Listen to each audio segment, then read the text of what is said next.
My name is Danielle Davis and I read, write, and roller skate in Los Angeles. Welcome to this writer's life where we peek into process. The name of this episode is Their Writer's Life. And the idea here is this is a way for you to do this cool thing where you get to sort of reflect on and explore someone else's writer's life and see how it might inspire and influence your own. Here's what you do. First of all, choose a book that you like. It could be something that you just read recently and really liked. It could be kind of a favorite of yours from the past. And then find out who wrote it. Who is the author of this book? Keep in mind that it might also be a graphic novelist. It might be an illustrator or an artist. Basically, someone who has created something that you really like and admire and that speaks to you. Find out who they are and then see if maybe they have other titles, other works and stuff that they've created. You can go to the library for this, or if the library isn't available, then you can probably go to your local library online and you can download or check out or put on hold things that way. So then read around in their body of work and see what are the qualities that you notice about their different works that they've created. What are commonalities that you notice in terms of themes or stuff that these stories contain? What do you specifically like about them? How do they speak to you or interest you? Or how are they like the kind of thing that you want to create as well? The next step is to find out more about the person who created them, that writer or artist who speaks to you. Who are they? You might be able to find out by asking a librarian or school librarian or parent or teacher to help you research this person. You might find an interview with this person that you can check out. This way you can find out who are they? How do they come to writing? What inspires them? Is there something in their background that they share with you that you think is kind of a neat connection? I want to give you an example of this. I got the idea for this episode from my blog called This Picture Book Life, and every so often I showcase some author or illustrator who I really admire and look at their work as a whole. And one of the people I've done that for is a writer that I really admire of picture books named Keo Mcclear. Something that I notice about Keo Maclear's work in terms of the things that her books have in common with each other is that they are infused with imagination. They're so imaginative, and I feel like she's always doing something original, so much so that sometimes she'll just like turn stuff upside down or even write stories that are a bit strange, which is something I really like and inspires me. I want to share with you some of Keo Maclear's picture books. And keep in mind that she's the writer, so each of these also has an illustrator, and that illustrator brings their own voice and imagination and style to her story, so it's kind of a beautiful collaboration and pairing. One of the books by Keo Mcclear that I don't have here to show you is called It Began with a Page, and that is a biography of Gyo Fujikawa, who was herself a creator of children's books. I'll have all these titles in the show notes as well, so you can check them out if you'd like. So here are a few more of her books that I do have. This is also a recent one called Storyboat.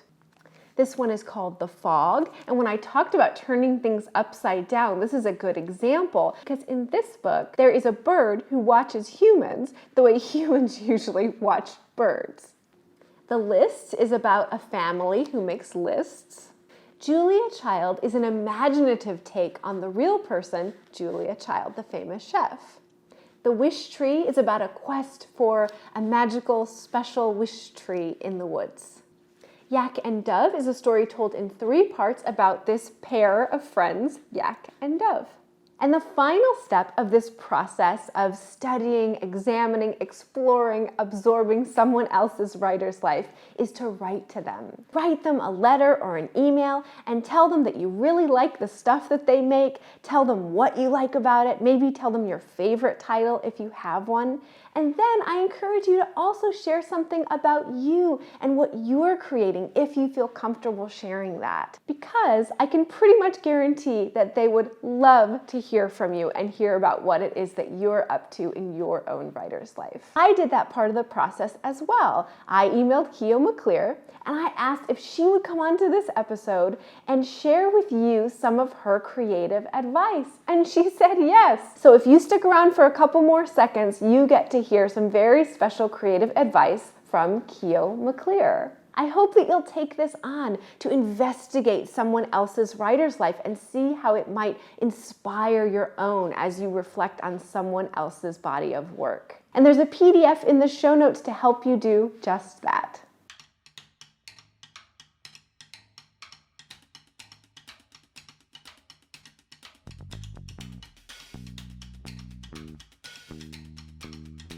Thank you so much for spending this time with me here on This Writer's Life. I hope that you'll subscribe so you can join me for future episodes. Parents and educators, please visit my website where you can sign up for my newsletter, and that way you can get new episodes delivered right to your inbox, along with a corresponding PDF if there is one.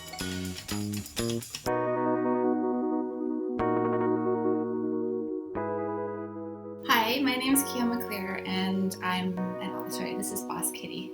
This is Buster, my boss kitty, who's always with me. And I'm a writer. I write novels, nonfiction, and lots of different kinds of picture books.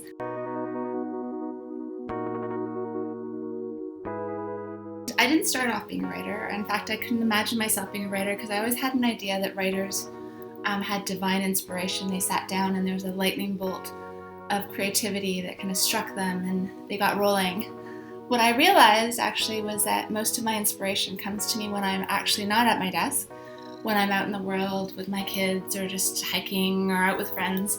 And what happens is the ideas come to me in like little bubbles of inspiration, and if I don't write things down immediately, they burst and evaporate. So I always carry a little notebook with me wherever I go. So I really recommend doing that. The other thing is that I've realized that sometimes my ideas get a little stale, so I really love wandering. And so I encourage all my students and people that are interested in writing in wandering in whatever way they can, whether it's getting out in the world or just changing lanes, going to the library, picking out books that you've never seen before and just drawing them out at random and maybe writing down words that seem interesting and looking for little pings of inspiration. So what I do is I try to look for strange language, so words that I might not hear usually, so things from other sciences like botany or astronomy, and I write these odd words down and eventually I collect them and the little pings gather and sometimes they lead to ideas. So the notebook's really important to me, and at some point I develop a kind of spidey sense for where a story is going. So if enough of these little pings collect, then usually one of them will spark an idea. So everything I've ever written has started off with a teeny tiny seed of an idea, and they all start with my little notebook.